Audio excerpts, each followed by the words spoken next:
à la pointe de l'exil de Esav, va se lever un nouvel ennemi, pas seulement d'Israël, mais du monde entier. Rabbi Eliezer, il y a plus de 2000 ans, nous dit que juste avant la délivrance finale, Ishmaël fera souffrir la terre entière. Quand on danse dans une boîte de nuit le Shabbat à Tel Aviv, on lui fout une claque à la figure. Mais quand on est prêt à partager Jérusalem, mais c'est marqué il y a 2200 ans, Pirkei des Rabbi Eliezer. Et donc, automatiquement, à partir du moment où notre tradition, la Torah elle-même, voit dans le personnage de Esav celui qui représente le dernier exil d'Israël, encore une preuve, c'est dans notre paracha que l'ange de Esav va donner son nom à Yaakov, c'est-à-dire il ne va plus l'appeler, il lui dit, c'est l'ange de Esav, celui avec lequel Yaakov va se battre, qui dit à Yaakov, ton nom ne sera plus Yaakov, mais sera Israël. Et sur ça, nos maîtres expliquent, n'oublions pas que toute la haine, donc tout le conflit, toute la lutte entre Esav et Yaakov n'est qu'entre Esav et Yaakov. Comme dit Rashbi, Alachaï, Esav, Soné et Yaakov.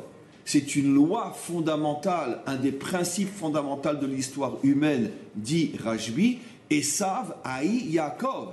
Et tout d'un coup, le génie de Esav change le nom de Yaakov et l'appelle Israël. Comment nos maîtres expliquent ça? Le jour où Yaakov deviendra Israël, non seulement Esav ne haïra plus Yaakov, mais c'est même d'une certaine manière Esav qui reconnaîtra la grandeur de Yaakov. C'est ça le sens de lui donner son nom Israël.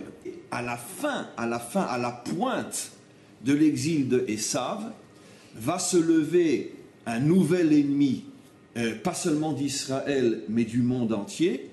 Il l'a dit à 500 ans, ça sera Ishmaël, qui lui sera, on pourrait dire, la fin de l'exil de Esav. Maintenant, il donne de légers rémazim, de légères allusions. Alors, pourquoi on ne le compte pas comme un 5e exil, comme un exil en soi? Pourquoi je dis, le Hari Akadosh, que c'est la fin de l'exil de Esav, au point que lui-même dit que pour représenter, on pourrait dire, le lien entre Esav et Ishmaël, c'est que Esav représente le corps du Yud et Ishmaël représente la pointe du Yud, ça veut dire c'est l'extrémité, et la pointe en hébreu se dit kotz, qui est le même mot que le mot ketz, qui veut dire délivrance, comme pour nous dire que quand on arrivera à la fin, au kotz de l'exil de Esav, à ce moment-là, le monde et surtout Israël sera en conflit avec Ishmaël, et de ce conflit avec Ishmaël naîtra ou apparaîtra Mashiach ben David. Et le Hari Akadosh va jusqu'à nous révéler, et on comprend maintenant d'une certaine manière, on commence à comprendre d'une certaine manière la réponse à la question qu'on avait demandée. On avait posé la question, mais attends, je ne comprends pas, c'est pas Yosef qui va se battre contre Esav, c'est Mashiach ben David, c'est Yehuda qui va se battre contre Esav.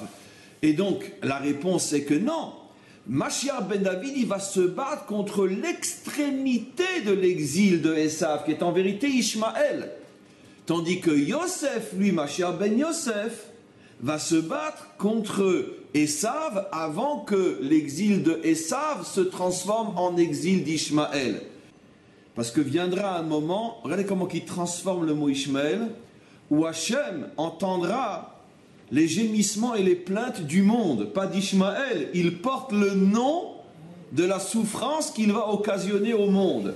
Que Hachem entendra la souffrance qu'il inflige au monde.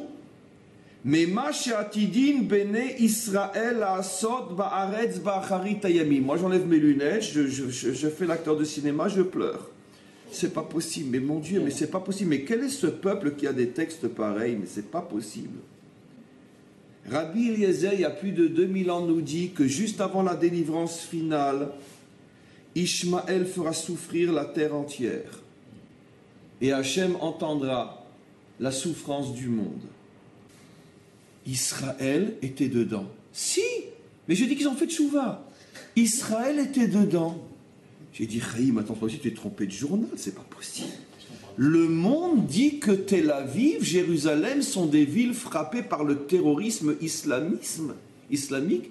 mais je croyais que chez nous, c'était des militants, des résistants, J'ai dit, c'est pas possible. Ah, quand on prend dans la figure, je crois qu'on finit par se rendre compte que finalement, on est tous dans la même assiette. Hein.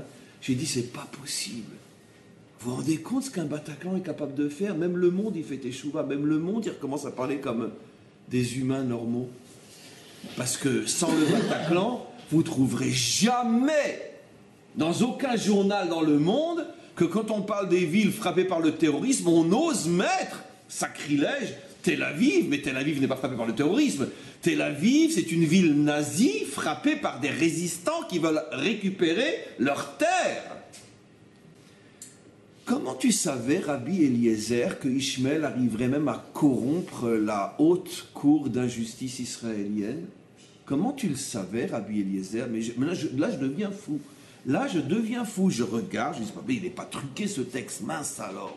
Vayichak chok mais Israël, la justice ne sera plus accomplie en Israël. C'est juste après ce qu'on dit que le mensonge d'Ishmaël se répandra dans le monde entier.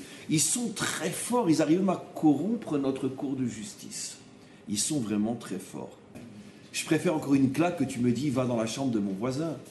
Ça veut dire quoi? Je ne suis plus rien. Je suppose que ça va être la même chose pour Hachem. Quand on danse dans une boîte de nuit le Shabbat à Tel Aviv, on lui fout une claque à la figure. Mais quand on est prêt à partager Jérusalem, c'est disproportionné, là, ça ne peut rien avoir. Donc, je comprends pourquoi Rabbi Eliezer, quand il parle qu'au moment de la propagande d'Ishmaël, Yirbe HaSheker, il nous dit, et à ce moment-là, les fautes d'Israël vont grimper, parce qu'il ne parle pas des fautes religieuses et classiques, qui ont toujours existé. Même quand on était en exil, il y avait des gens qui profanaient Shabbat, bien avant l'apparition de Ishmaël. Mais il parle de quoi? Il parle des fautes liées à Ishmaël, le fait que la moitié de notre pays est prêt à tout donner pour qu'on lui fasse croire qu'il aura un jour la paix. Mais tout ce qu'on voit, ils ont commencé entre les Arabes, après ils se mettent sur la mer pour infiltrer des terroristes, et après ils descendent la civilisation occidentale. Mais c'est marqué il y a 2200 ans, Pirkei des Rabbi Eliezer. Non mais vous vous rendez compte? Dans l'ordre c'est marqué, dans l'ordre. 1, 2, 3. Arabe, mer, Rome. Qu'est-ce qu'ils ont annoncé il y a 2 jours? Qu'ils allaient s'attaquer au Vatican.